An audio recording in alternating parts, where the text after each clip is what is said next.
In August, the Derecho hit.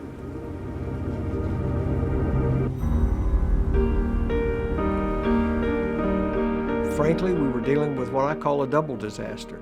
The Derecho was layered on top of COVID, which was still with us. Within days of the Derecho, we opened a Derecho, our disaster recovery fund, but we went ahead and gave community members the opportunity to support the needs that were emerging in response to the Derecho by contributing to the fund. Greater Cedar Rapids Community Foundation is a public charity. Its mission is to help donors make meaningful gifts and to support community needs and seize community opportunities through grants to nonprofits. Since that time, we have raised nearly $2 million from 1,800 donors. It's an amazing response from this community and from around the country and around the world. Greater Cedar Rapids Community Foundation is almost a prototype of what a community would need to recover from something like this. To have organizations like the Greater Cedar Rapids Community Foundation that understands that need, be able to work with organizations like TrueNorth so we can assess how we can help. We can coordinate all of our carriers that stepped up and said, hey, what do you need? How can we help? And the answer really was, we need funds. We need help in our most underserved areas. I couldn't be more proud of the community and how we've come together to help folks who needed help.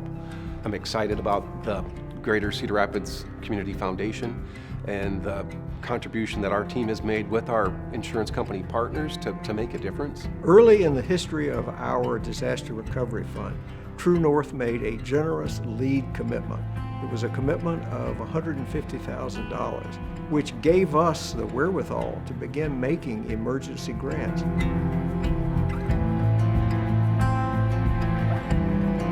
The ability to go to the Greater Cedar Rapids Community Foundation to deliver those funds so that our social service organizations can apply and receive where it's most needed is very powerful. Les and his team did a masterful job. I think within probably 24 hours, we had a new foundation account set up.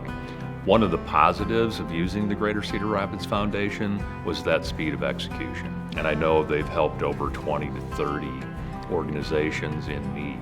And through nonprofits like Matthew 25 and HACAP and Waypoint and a number of others, we've been able to find out just who needs what and try to get the help to them. That really is what it's all about, is making sure the dollars that were raised get to the hands that need it the most.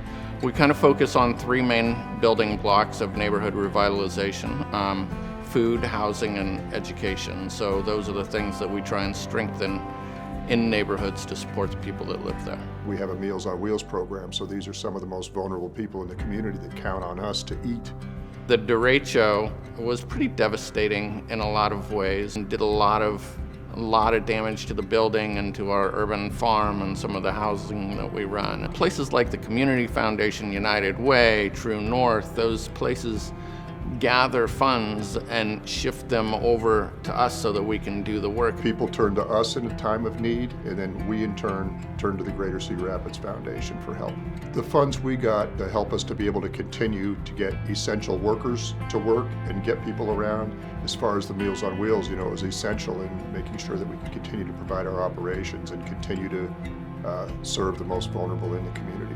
The money has flowed through us to the community to help just a whole lot of people that didn't know where else to turn. With a lot of other nonprofits created this patch program that's going out and doing immediate repairs to people's houses so that they can get through the winter. That has been a lifeline for so many people in this community. We look back at COVID, the pandemic, and then the Derecho on a local basis. It's allowed us an opportunity to reflect. Like the floods that we saw in 08 and 16, good things will come from this and the community will look even stronger. It may take some time, but because of the foundation, because of the dollars that were raised, and then being able to distribute those to where it's most needed, good things will come of this down the road. We're in a good place. We're in an awfully good place compared to the disaster that we've sustained. But I have to tell you, I'm totally optimistic. It's rewarding for us as a TrueNorth team to be able to help folks who need it most. So we know as we look to 2021, we have to be ready to continue to fund those needs that are emerged during recovery. I think the Derecho has shown something that is always been true about this community, but deserves being mentioned again. And that is that it is a resilient community, a community of people who care about each other and who care about the future.